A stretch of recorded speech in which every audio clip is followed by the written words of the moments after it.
Hi, and welcome to our channel, continuing with the overall rating of 3.5 out of 5 stars for the Innosinpo A10. At the time of the test, the price was around $40.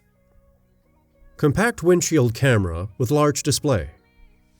Strengths: inexpensive, easy to use, large display, memory card included. Weaknesses: memory card included. Operating instructions are said to be poorly translated. There are no big surprises to be expected from the Innosinpo A10.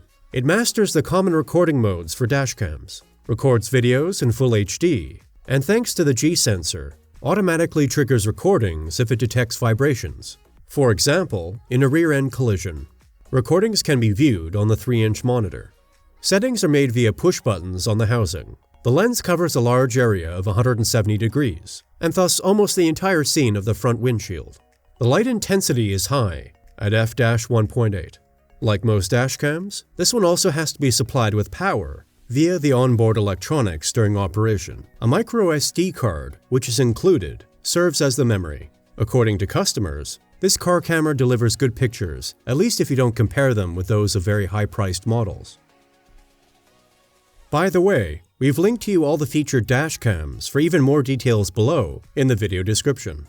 We also have many other comparison videos, just like this one. Our conclusion?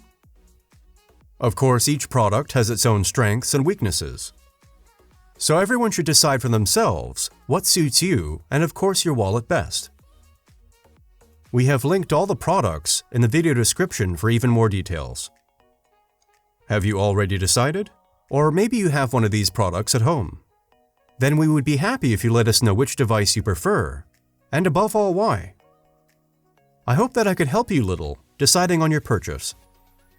If so, please leave a like.